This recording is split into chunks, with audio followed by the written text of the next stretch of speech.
Olá, bom dia! Começando por aqui mais uma edição do programa Fator Agro. Confira agora os destaques de hoje. Invasores do MST mantêm acampamento fantasma em Boa Esperança, no Espírito Santo. Gripe aviária, mais um caso confirmado em ave silvestre no Rio Grande do Sul. Produtores rurais investem na instalação de energia solar como alternativa para diminuir os custos. A produção de mel no Brasil que cresce a cada dia e a expansão desse mercado.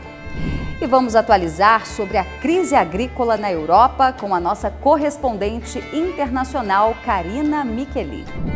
Tudo isso e muito mais a partir de agora no Fator Agro, que já está no ar.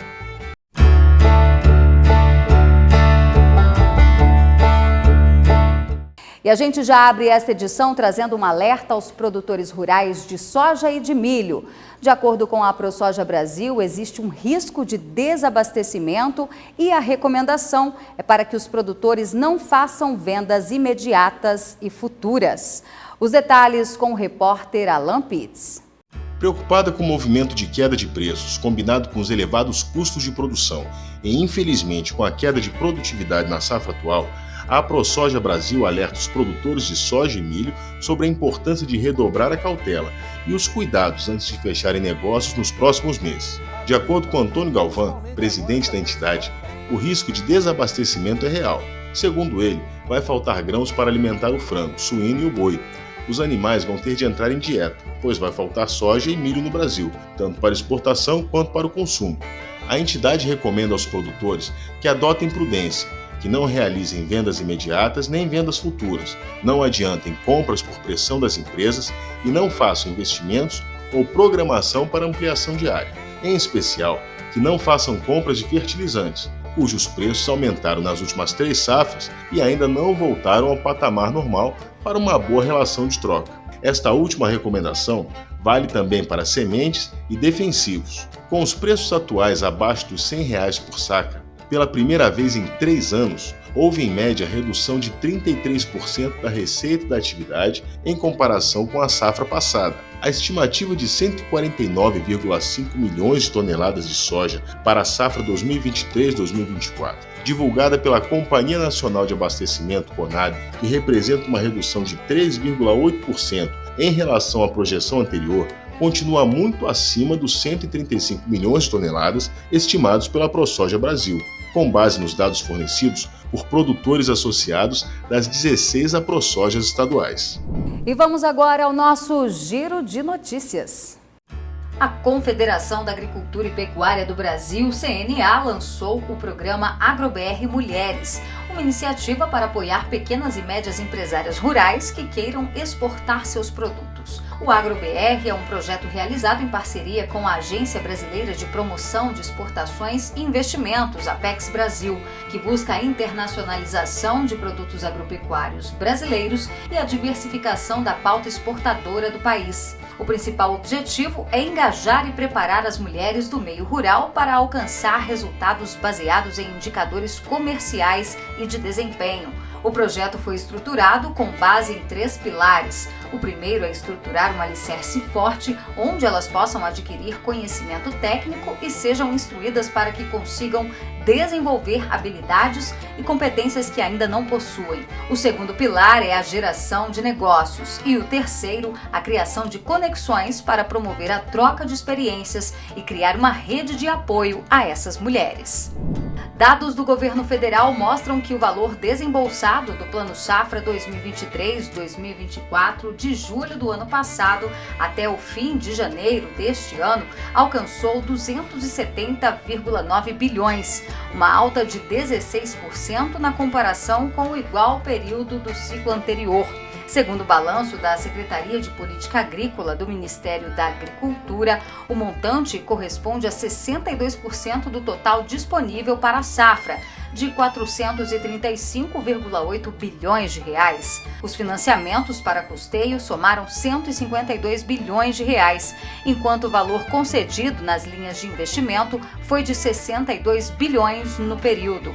As operações de comercialização atingiram 33 bilhões de reais e as de industrialização totalizaram 24 bilhões. A Secretaria da Agricultura, Pecuária, Produção Sustentável e Irrigação, SEAP, confirmou a detecção de um foco de influenza aviária de alta patogenicidade em 2 aves silvestres localizadas em um açude no município de Rio Pardo. O vírus foi identificado na espécie e a amostra foi enviada no dia 8 de fevereiro para o Laboratório Federal, que é referência da Organização Mundial de Saúde Animal. Esse é o 6º foco de gripe aviária no Rio Grande do Sul, registrado em aves silvestres e mamíferos aquáticos. A notificação não afeta o status sanitário do Rio Grande do Sul e do país, nem impacta o comércio de produtos avícolas. Também não há risco no consumo de carne e ovos, porque a doença não é transmitida por meio do consumo. As equipes da Secretaria da Agricultura atuarão na vigilância ativa, monitorando inicialmente o raio de 5 quilômetros a partir do foco, a fim de evitar uma possível disseminação da doença e levar orientação aos criadores para manterem cuidados de biossegurança em suas propriedades, especialmente evitando a circulação de aves e, na medida do possível, impedindo ambientes de convívio entre aves silvestres e domésticas. A cebola é a primeira hortaliça inserida pelo Ministério da Agricultura no zoneamento de risco climático, também conhecido como ZARC, que serve para delimitar áreas e épocas do ano com baixo risco climático para o desenvolvimento de culturas no Brasil. A ideia principal do programa é que, ao seguir as recomendações do ZARC, os agricultores corram menos riscos, ou seja, ficam menos sujeitos às adversidades climáticas e ainda podem ser beneficiados pelo Programa de Garantia da Atividade Agropecuária PROAGRO e também pelo Programa de Subvenção ao Prêmio do Seguro Rural. É importante ressaltar que muitos agentes financeiros só liberam o crédito rural para cultivos em áreas zoneadas pelo ZARC, principalmente em casos dos médios produtores que acessam o Programa Nacional de Apoio ao Médio Produtor Rural, PRONAMP. A cultura é produzida em diversos locais brasileiros, mas há maior concentração na região sul, parte do sudeste, como em São Paulo e Minas Gerais, também do centro-oeste, como em Goiás, e também partes do nordeste, como os estados da Bahia e Pernambuco. E no Espírito Santo, o deputado Evair de Mello denuncia um acampamento fantasma do MST no município de Boa Esperança. Segundo ele, são invasores que apenas marcam território em busca de vantagens.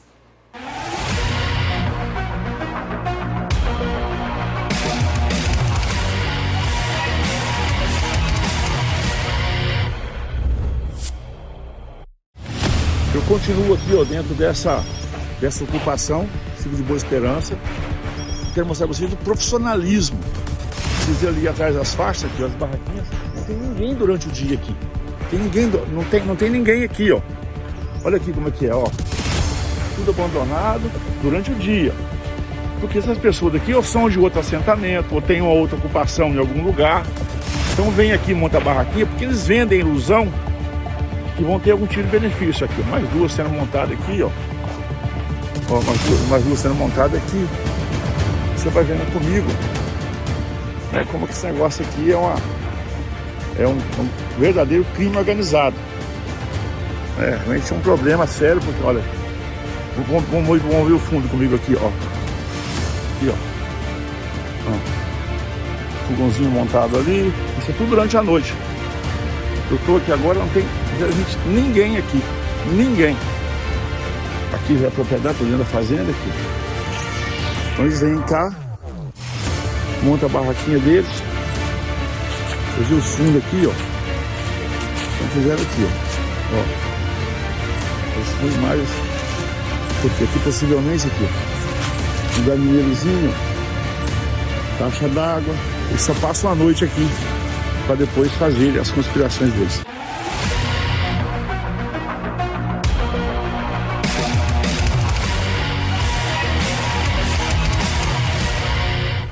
E a gente vai para um breve intervalo comercial e na volta a gente fala sobre um assunto que tem tudo a ver com o que nós acabamos de assistir. Regularização fundiária. Será que o governo está avançando nesse assunto? E como o produtor pode evitar e se defender caso tenha sua propriedade invadida? É um minutinho e a gente está de volta.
Já estamos de volta e a gente fala agora sobre um assunto que vem aterrorizando muitos produtores, que é a falta de segurança jurídica no campo.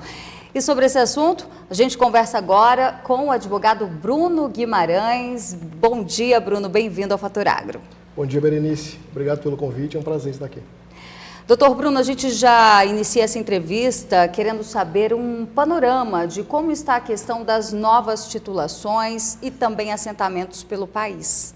Perfeito, Berenice. Nós tivemos uma mudança significativa, sobre a política pública relacionada à reforma agrária no último ano. Até 2022, nós íamos com uma ascendência muito grande na concessão dos títulos de domínio aos assentados. A partir de 2022, esse não passou mais a ser a política pública do Estado, o interesse do Estado. Então, a partir de 2022, o ano de 2023 especialmente, o INCRA, ao invés de focar na titulação daquelas pessoas que já estão assentadas, o foco, me parece que do INCRA hoje é o assentamento de mais pessoas. Então, nós não temos dados de 2023 ainda, ainda não estão públicos, então, portanto, a gente não consegue acompanhar exatamente esses dados, mas isso já é claro para nós, não é mais o foco a titulação das terras. Agora, existem casos em que o produtor rural, ele toma conhecimento antes de que os invasores cheguem em sua propriedade. Existe alguma forma, alguma ferramenta jurídica para que ele possa acionar e, de certa forma, se resguardar para evitar esse tipo de invasão? Com certeza, Berenice. Não só existe, como deve ser utilizado. E eu vou começar primeiro falando o motivo, por que deve ser utilizado. Em situações de invasão, e não existe invasão legal no Brasil. Qualquer tipo de invasão é ilegal. Por mais que criem novos simbolismos, novos nomes, mas invasão é ilegal. Então, o produtor precisa evitar que as pessoas invadam a terra. Então, por que isso? Porque nós temos uma decisão recente do Supremo, na qual ele flexibilizou, vamos dizer assim, essa reintegração de posse, condicionando que a reintegração de posse venha a ser humanizada, ou seja, quando você vai tirar aqueles invasores, você primeiro precisa identificar qual o local que essas pessoas vão ser restabelecidas, enfim, é uma série de situações que, na verdade, vai dificultar muito a retirada dessas pessoas. Então, mas aí, voltando para a sua pergunta, o que é necessário, o que o produtor pode fazer? Existe um mecanismo jurídico, que chama interdito proibitório. Que quando o produtor, isso geralmente acontece, Berenice? O produtor, ele, na conversa ali de bastidor, ele escuta, ouvir dizer que vão querer invadir e tal. Então, quando ele escutar isso, tiver um indício de prova nesse sentido, é importante que ele busque a justiça e peça esse interdito proibitório. Que é o quê? Ele demonstra para o juiz que há uma ameaça, que a terra dele vai ser invadida, que tem pessoas organizando para isso, e o juiz, então, emite uma ordem, uma liminar, possibilitando, inclusive, a utilização de forças policiais, para não deixar que essas pessoas entrem na propriedade. Então, isso é importante sempre agir ativamente nesses casos. Agora, da mesma forma que os produtores rurais têm informações, os líderes desses movimentos também são muito bem informados. Aí a importância dos produtores rurais estarem em dias com essas questões fundiárias e a regularização dos documentos da terra. Perfeito. A organização desses movimentos, eles são, de certa forma, estratégicos. Eles estudam e pesquisam, geralmente, sobre os imóveis rurais de certas localidades. Então, eles fazem busca pelo cartório, verificam se é uma propriedade que não está regular, por exemplo, com georreferenciamento, tem alguma pendência judicial, está penhorado, algo nesse sentido. E aí eles focam exatamente nessas propriedades. Porque existem normas legais que favorecem a desapropriação em terras que não estão com todas as normas, todas as regularidades em dia. Então, eles buscam primeiro essas propriedades. Então, portanto, é importante que o produtor faça essa análise da sua terra, faça a análise da sua documentação, o que falta, e deixe tudo de forma regular. Até porque, Berenice, para ele conseguir uma reintegração de posse, que seja, ou então um interdito proibitório, isso vai ser muito importante. O juiz vai analisar isso, se a terra é regular ou não é regular. E existe alguma nova decisão em relação, no sentido que o produtor possa perder a sua terra caso ele não esteja regular? Tá, então, na verdade não é uma nova decisão. Houve recentemente, que eu digo recente de ontem, inclusive, né? Houve um parecer da AGU, né, alterando um anterior posicionamento do órgão, no sentido de que imóveis rurais que estão penhorados, né, por dívidas, por exemplo, com a União, com outra autarquia federal, né, ele possa ser absorvido pelo INCRA, né, pela forma de adjudicação, e esse imóvel vai então passar a ser imóvel objeto da reforma agrária. O que mudou?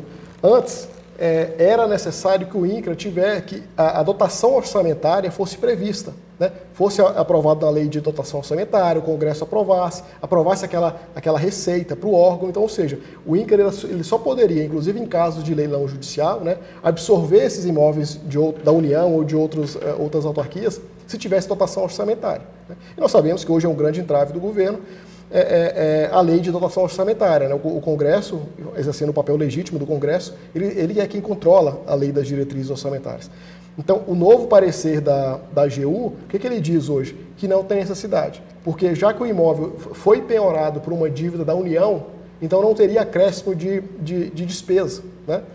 Então, portanto, poderia-se migrar esse imóvel penhorado num processo da União, que seja, de outra autarquia, que não seja o INCRA, ele migra esse imóvel, penhora, adjudica, ou seja, traz esse imóvel para a propriedade do poder público, né, e transforma esse imóvel em imóvel de reforma agrária. Então, portanto, produtores que têm, né, imóveis, que estão discutindo impostos, que têm parcela do imóvel penhorada, precisam ficar atentos a isso agora, porque houve essa flexibilização pela AGU. Eu acredito que isso vai ser questionado judicialmente, né, porque tem algumas questões aí de constitucionalidade desse parecer. Mas, até que isso não seja feito, né, o produtor precisa ficar de olho nisso. Muito bem, fica o alerta, então, para os produtores rurais. Decisão quentinha, Dr. Bruno Guimarães trouxe aqui para a gente. Muito obrigada pelas informações. Eu que agradeço, fico à disposição. Um abraço a todos. Bom, e vamos conferir a previsão do tempo para essa semana em todo o país? As condições de tempo previstas para todo o país nesses últimos dias de fevereiro indicam um padrão bem parecido com aquele padrão de verão, ou seja, aquela combinação do calor e da alta umidade, favorecendo aí chuvas volumosas em grande parte do país. Porém, o destaque maior estão nas regiões Norte, Nordeste e Centro-Oeste, indicando aí as chuvas mais volumosas. Aquele canal de umidade, né, que normalmente forma durante o verão, que se estende desde a região norte, passando pelo centro-oeste, chegando até o sudeste, passando também por parte do nordeste, indicando aí aquela chuva mais volumosa. Essas áreas em vermelho e rosa, mostrando aqui no mapa de acumulado de chuva, indica aí até chuvas volumosas, com acumulados de até 100 milímetros em 24 horas em algumas localidades. Ao longo desse período, ou seja, dessa semana, indicando aí em grandes áreas também da região norte, principalmente no interior do Nordeste, ali no sertão nordestino, áreas do Mato Piba como um todo, sul da Bahia, áreas do norte de Minas Gerais, Rio de Janeiro e Espírito Santo, com bons acumulados de chuva durante esse período. Então não se descarta aí até volumes elevados, o que deve, principalmente o produtor, o usuário deve acompanhar bem as previsões para ver se sua região está tendo volumes mais elevados de chuva, até mesmo para ele ter um bom indicativo para a sua produção. Já na região sudeste e na região sul, vai ter a chuva mais reduzida, ou seja, pontualmente em áreas do Paraná, áreas também do Mato Grosso, do sul, sul de Minas Gerais e São Paulo, pode ocorrer sim algumas pancadas de chuva no período da tarde devido ao calor e à alta umidade. No Rio Grande do Sul, áreas de Santa Catarina, não se descarta aquelas pancadas de chuvas, principalmente no período da tarde, mesmo que de forma isolada, mas de uma forma geral vai ser um período mais seco, ou seja, com a redução da chuva durante esse período. Voltando a destacar ainda também no norte da região norte, ali entre Roraima, norte do Amazonas e noroeste do Pará, a chuva também continua mais escassa naquela região, mesmo assim não se descarta aquelas pancadas de chuva no período da tarde. Mesmo com toda essa condição de chuva, essa previsão de chuva para as áreas do norte, nordeste e centro-oeste, mesmo assim ainda continua com temperaturas altas durante esse período. A gente olha aqui no mapa de previsão de temperaturas máximas, essas áreas em vermelho mais escuro e de rosa indicando aí temperaturas acima dos 35 graus, temperaturas máximas, ou seja, mesmo com chuva, continua indicando temperaturas altas. E essa condição de calor, temperatura alta, com umidade alta, o resultado são essas chuvas durante esse período. Bem padrão, aquele padrão de verão. Na região sul, também, mesmo com essa falta da chuva prevista para esses dias, mantém uma temperatura mais alta, principalmente sobre o Rio Grande do Sul, áreas do Paraná e Santa Catarina, com temperatura podendo chegar na casa de 34 a 36 graus. Então, a gente sempre recomenda, ao longo desse período, acompanhar diariamente as previsões no portal do IMET e também os informes que o Fato Agro pode publicar durante esse período, algumas informações a respeito das condições do tempo para a sua região. E com o fim dos descontos dados pelo governo, as contas de luz dos produtores rurais subiram a partir de janeiro deste ano. Com isso, a busca por sistemas de energia solar pode ser uma alternativa para reduzir os custos de produção. Plantar, armazenar, colher e administrar. São muitas as tecnologias do agronegócio que tornam o uso de energia elétrica extremamente necessário. Este quesito, aliás, representa o terceiro maior custo na produção em algumas unidades produtivas. Mas com o fim do desconto de 30% que a tarifa rural proporcionava, o grande desafio para pequenos, médios e grandes produtores é manter suas atividades. O decreto, assinado durante o mandato do ex-presidente Michel Temer, determinou o encerramento gradual do desconto até o ano de 2023 de todas as concessionárias e também distribuidoras de energia. Em fator disso, a expectativa é que aumente a procura por sistemas de energia solar no setor rural em todo o Brasil. Em avanço exponencial, o Centro-Oeste alcançou a marca de 26,7 mil unidades de energia solar rural, se posicionando em terceiro lugar em conexões e capacidade instalada, logo atrás das residências e empresas. De acordo com a Aiello, mais de 20% das usinas solares entregues pela empresa são voltadas ao agronegócio. O agronegócio tem tido uma certa dificuldade ao acesso de energia elétrica, principalmente pelos altos custos de conexão, né, as grandes distâncias da conexão da rede até o ponto de consumo. E o produtor tem buscado alternativas, né, buscado soluções aí para economizar, para ter uma maior independência, né? E por isso a Aiello tem buscado e desenvolvido cada vez mais projetos que a gente chama de projetos híbridos, que são projetos que envolvem uma matriz independente ali, uma usina solar junto a banco de baterias ou, em alguns casos, junto a geradores a diesel, economizando óleo diesel em determinados horários, né? Isso traz para o produtor uma maior independência, uma economia, uma sustentabilidade no seu processo produtivo, bem como um ponto principal que ele sempre busca, que é previsibilidade. De acordo com o CEO da Faro Energy, empresa especializada em gestão de ativos solares na geração distribuída, produtores rurais podem ter acesso à energia solar de diferentes formas. Como que os consumidores do agro podem ter acesso a esta energia limpa e se beneficiarem da geração distribuída? Então, existem algumas formas, né? Uma é instalarem um sistema, por exemplo, um sistema solar dentro da sua propriedade, e realizarem esse investimento ou pegarem algum tipo de empréstimo para o fazerem, ou então se associarem a empresas como a Faro Energy, que podem realizar todo esse investimento por eles, colocar a usina dentro da sua propriedade e, sem qualquer tipo de investimento, passar a gerar a sua própria energia, fazendo um contrato de aluguel da usina com a Faro. Além disso, se não tiver espaço para colocar a usina dentro da sua propriedade, poderá, em contacto com a Faro Energy, aceder à nossa plataforma de geração compartilhada e fazer, então, parte de um consórcio que lhe permitirá ter um benefício na sua conta de luz imediato, ter acesso a uma energia limpa, sem realizar qualquer tipo de investimento e sem necessidade de colocar um sistema solar na sua propriedade. Esse sistema solar já estará instalado numa propriedade da Faro e será disponibilizado para todos aqueles que queiram entrar nesta nova onda e gerarem a sua própria energia limpa.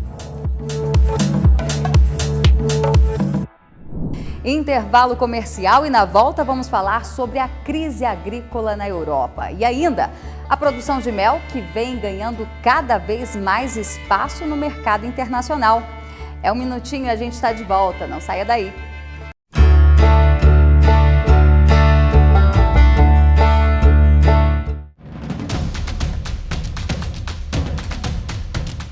O Fator Político BR é um canal comprometido com a verdade. com uma equipe de profissionais experientes, trazendo a informação com responsabilidade. O objetivo do Fator Político BR é estar sempre à frente, em busca da notícia, abrindo espaço para o debate honesto e necessário nos dias de hoje. Atualizamos nossos espectadores com conteúdos diários e programas ao vivo, sempre com a participação de autoridades e grandes comentaristas. Segunda-feira é dia de fazer um raio-x completo da política. Às terças, quartas e quintas você fica bem informado com o Hora Notícia. Na sexta temos uma programação especial, sempre com novidades. No sábado você fica por dentro de tudo o que aconteceu na semana no Fator Revista. E é dia também de fazer conexão com nossos correspondentes internacionais. E aos domingos, o homem do campo fica bem informado no programa Fator Agro. De domingo a domingo você fica bem informado e ainda pode ter acesso a conteúdos exclusivos ao se tornar membro do nosso canal. Assim você investe no jornalismo independente e atua junto conosco em prol da verdade. Porque no fim das contas é o fator político que decide tudo. Venha fazer parte do Fator Político BR, sua marca no canal que mais cresce no Brasil. Fator Político BR, sempre à frente.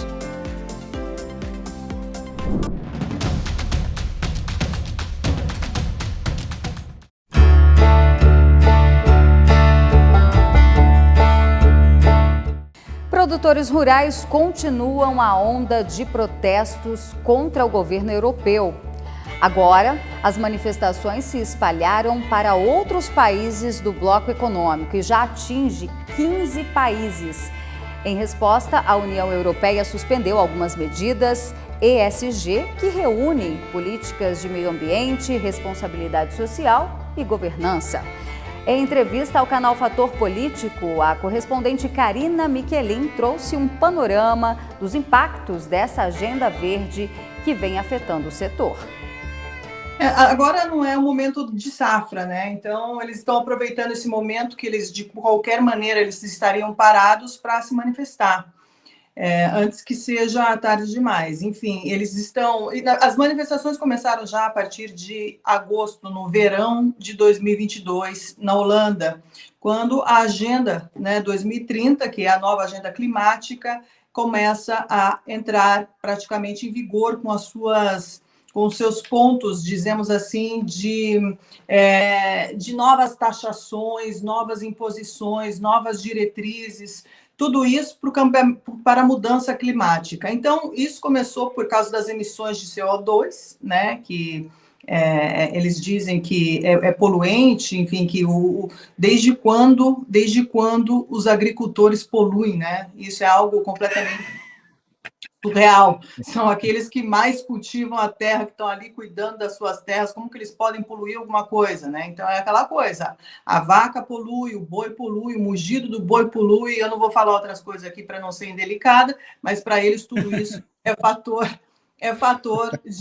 de poluição. Então, para isso, eles têm que impor novas regras, né, de agricultura.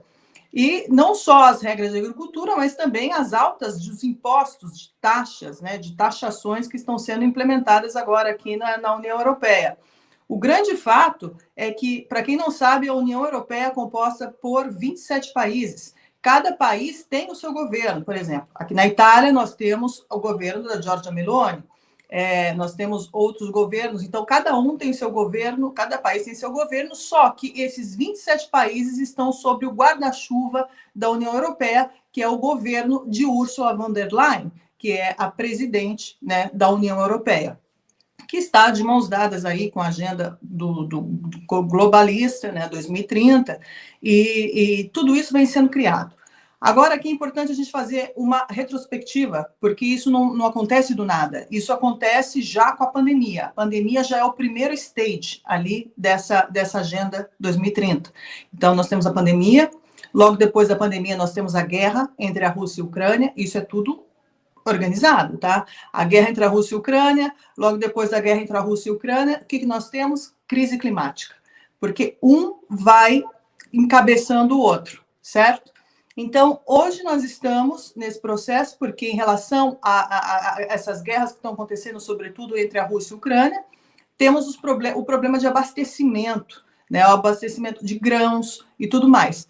E não só isso, porque muitos países, por exemplo, eles têm que fazer a regra da União Europeia. Qual é a regra da União Europeia? Por exemplo, eles não podem usar pesticidas, eles não podem usar determinados produtos que, embora eles não possam usar dentro dos próprios países, a União Europeia, por exemplo, fechou um acordo com o Mercosul, né, até com Lula, que estava ali em relação à agricultura e tudo mais, e alimentos, né? Só que o produto, por exemplo, que a Ursula von der Leyen compra do Brasil, chega na União Europeia cheia de pesticidas. Então, eles não são obrigados a manterem aí as diretrizes da União Europeia, mas os agricultores da União Europeia, sim. Então, são coisas completamente incoerentes que os agricultores estão completamente muito raivosos em relação a isso, porque isso significa na morte da agricultura europeia. Aqui na Itália, cada país defende suas agendas, cada país tem uma política diferente, e é muito complexo porque cada país defende uma coisa. Por exemplo, aqui na Itália, onde eu estou, eles estão defendendo o quê? O Made in Italy. Aqui a agricultura tem que ser preservada. A gente tem centenas e milhares de agricultores por toda a Itália. Aqui a gente sabe que a gente tem uma grande qualidade de alimento. Aqui na Itália o alimento que a gente come aqui na Itália, da terra mesmo, das regiões do norte da Itália, do sul da Itália, regiões vulcânicas, enfim, são produtos completamente especiais que não existem em nenhum lugar do mundo. E como a União Europeia não sabe que esses países são países que são exclusivos, né, nesse tipo de alimentação, o que a União Europeia queria fazer? E virou uma briga lá dentro da União Europeia por causa disso. Eles queriam colocar, por exemplo, uma etiqueta no parmigiano reggiano, não sei se vocês... O parmigiano, o famoso parmigiano, né, que se come, que aí no Brasil, enfim, não é tão bom, mas aqui é um parmigiano DOC, né? E aqui nós temos também uma grande produção de vinhos. A União Europeia quer rotular esses alimentos como se rotulassem os cigarros, dizendo que são prejudiciais à saúde. Então, veja bem, está uma guerra em relação a isso, porque eles querem deixar tudo isso para grandes multinacionais produzirem. Eles querem retirar o produtor, né, o produtor mesmo da terra que está ali, agricultor, cultivador, tudo, tirar o poder das terras dessas pessoas para colocar nas mãos de grandes multinacionais para centralizar isso tudo, essa alimentação em uma grande companhia, né? Em um grande, que a gente sabe muito bem que Bill Gates está comprando terra para caramba, Mark Zuckerberg virou o maior criador de gados de cortes especiais do mundo. Bill Gates está comprando terra, o maior... possui terra, que ele tem maior posse de terras, dizemos assim, nos Estados Unidos, hoje em dia. E para os pobres mortais, o que eles querem? Colocar a carne sintética. E tanto é que os italianos hoje estão lutando contra esses produtos sintéticos que eles estão sendo criados em laboratório.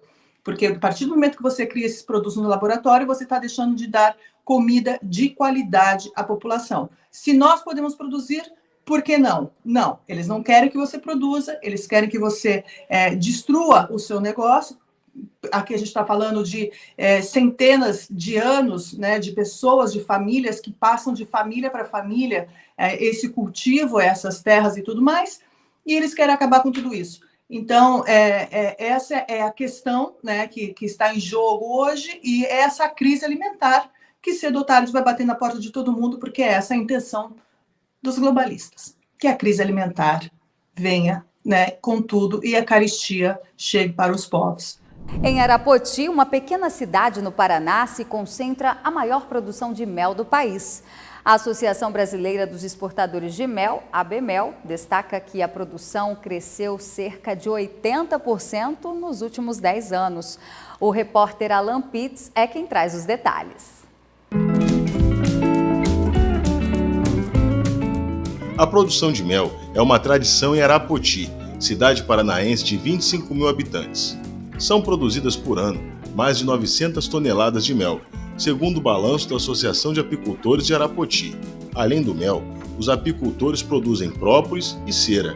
E tudo isso contribui para a economia da cidade, gerando em torno de 12 milhões por ano para o município. Arapoti exporta a maior parte da produção de mel, principalmente para países como Estados Unidos, Alemanha e Canadá. O mel é o 5º produto da abelha. Aí você vem lá na geleia real, aí você vem própolis, tem pólen, apitoxina, que é o veneno da abelha, e o mel fica em quinto, e o 5º produto da abelha, eu costumo falar. E aqui nós produzimos bastante própolis e um própolis de qualidade, sabe? Então, ele é muito, muito procurado, assim como o mel nosso é muito apreciado por ser orgânico, né?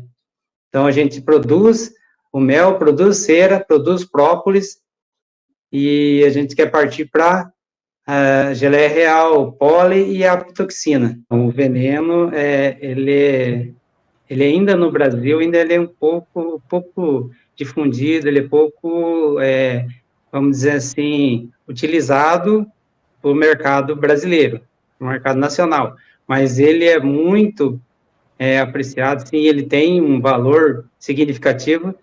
Hoje o Japão, China, que são os maiores produtores de apitoxina e aonde ele desenvolve medicamentos. Mas o Brasil está crescendo e nós estamos crescendo junto. A gente tem 70 mil colmeias hoje está em produção em campo. E nós temos esse número de colmeias e temos aqui para as abelhas, temos muito pasto apícola, trabalha-se bastante com cuidado nas caixas, manejo, limpa-se bem as caixas, tira favos velhos, trabalha bem dentro das técnicas e cuidados na hora do manuseio, né? Com as abelhas, a gente tem muito cuidado com isso, porque são em torno ali, em média, de 60 mil, 70, 80 mil abelhas dentro de uma caixa, de uma colmeia. Então, o cuidado tem que ser extremo, porque ali está a sobrevivência do apicultor. Criada em 2018, a Rota do Mel de Arapoti oferece uma experiência única para os visitantes, que podem conferir de perto como o mel é fabricado e ainda provar deliciosos quitutes feitos com o produto. Olha aí, pessoal, coisa mais linda aí, ó. Melzinho de laranja aí, ó. O melhor produto da região aí, ó. Aqui nós temos muita floresta, muito reflorestamento das empresas que aqui no município e dos circos vizinhos aqui com eucalipto, né? Então, essa tradição vem lá de trás. E o pessoal foi gostando, famílias, pais, filhos, netos, sempre vêm com essa tradição. E hoje nós estamos aí com essa grande produção aí, que é no município de Arapoti. Com uma produção de tanto sucesso, o caminho natural é Arapoti se tornar a capital do mel. E essa proposta já está tramitando na Câmara dos Deputados. Tudo indica vai ser aprovado tranquilo. E aí, por que esse projeto?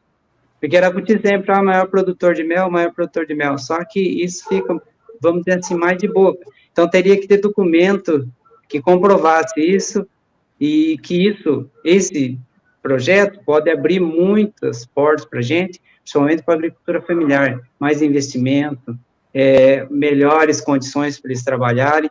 Então, foi para isso que a gente fez esse projeto e para que esteja um documento oficial que o município de Arapoti é o maior produtor de mel. Então, eu acredito que nas primeiras sessões agora da Câmara dos Deputados, ele entra em pauta. E isso é uma felicidade para nós aqui, para o município, é uma alegria de todos os apicultores. Aqui são 280 famílias hoje na apicultura. Dessas, 93 fazem parte da associação.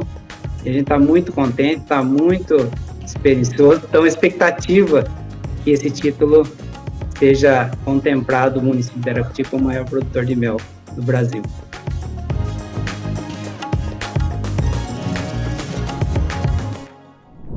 E as exportações de carne suína cresceram quase 12% em janeiro. Os embarques de carne de frango mantiveram o fluxo acima de 400 mil toneladas no início deste ano. Quem analisa esses números é o presidente da Associação Brasileira de Proteína Animal, o Ricardo Santin. As exportações de aves e suíno começaram o ano de uma maneira muito positiva. Em janeiro, carne suína cresceu nas suas exportações em 11,7%, fazendo um total de 99,6 mil toneladas contra as 89 feitas no mesmo período do ano passado. Isso fez uma receita de 199 milhões de dólares, cujos principais destinos mantiveram-se a China, mas com bons fluxos positivos para Filipinas, Chile, Hong Kong e Singapura. Não é diferente o bom desempenho também da carne de aves. No caso das carnes de aves, nós tivemos uma exportação de 404,9 mil toneladas. Embora menor do que as 420 feitas no ano passado, mantém um ritmo de superior a 400 mil toneladas vendidas por ano, o que é um dado muito positivo, fazendo receita de mais de 683 milhões de dólares. Os principais destinos de venda das aves foram o Japão, Emirados Árabes Unidos, a China, Arábia Saudita e África do Sul. Assim, o Brasil começa com números positivos, com disponibilidade bastante suficiente no mercado interno, mas mostrando ao mundo que tem capacidade para ser um grande fornecedor e inicia o ano com exportações maiores do que 400 mil toneladas em aves e 100 mil toneladas, próximas de 100 mil toneladas de suíno. O Brasil está pronto para seguir um ano positivo, mantendo a sua parceria com as indústrias locais dos países, dos mais de 150 países importadores, que vai complementar a sua produção local e ajudar na segurança alimentar em 2024. E é hora de conferir o que acontece no Brasil na nossa agenda de eventos. Na Agenda Agro dessa semana, destaque para o Conecta Agro, evento inovador organizado pela Cotribá, cooperativa com sede em Ibirubá, Rio Grande do Sul, a ser realizado nos dias 19 e 20 de fevereiro. O evento oferecerá uma experiência educativa envolvente, permitindo uma imersão completa nos manejos de culturas como soja, milho e pastagens. Com um formato de visitação inovador, cada membro da família pode personalizar seu próprio roteiro, escolhendo horários e turnos nas estações desejadas. A Expo Direto Cotrijal, feira organizada pela maior cooperativa agropecuária do Rio Grande do Sul, está prestes a realizar a aguardada edição de 2024, de 4 a 8 de março. Com uma área expansiva de mais de 130 hectares, a exposição atrai anualmente mais de 590 expositores dos setores de máquinas e equipamentos, produção vegetal, produção animal, serviços e agricultura familiar, além de instituições de pesquisa, universidades e instituições financeiras. Para a edição deste ano, todos os estandes convencionais já foram comercializados, ressaltando o grande interesse e engajamento na feira. A previsão é que a Expo Direto Cotrijal receba representantes de diversos países, como China, Alemanha, Argentina, Estados Unidos, Gana, França, entre outros. Ponto final na edição de hoje.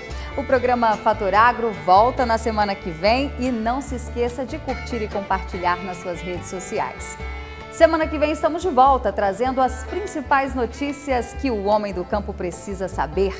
Uma ótima semana para você!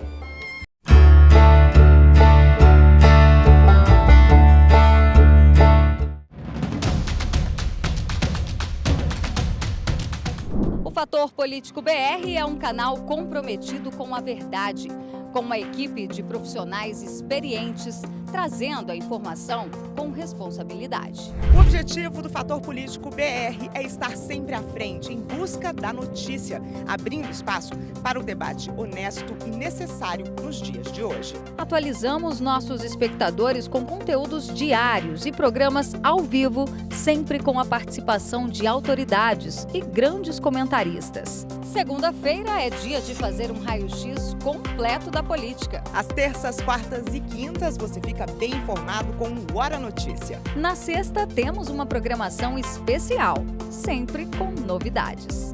No sábado você fica por dentro de tudo o que aconteceu na semana no Fator Revista. E é dia também de fazer conexão com nossos correspondentes internacionais. E aos domingos, o homem do campo fica bem informado no programa Fator Agro. De domingo a domingo você fica bem informado e ainda pode ter acesso a conteúdos exclusivos ao se tornar membro do nosso canal. Assim você investe no jornalismo independente e atua junto conosco em prol da verdade. Porque no fim das contas é o fator político que decide tudo. Venha fazer parte do Fator Político BR, sua marca no canal que mais cresce no Brasil. Fator Político BR, sempre à frente.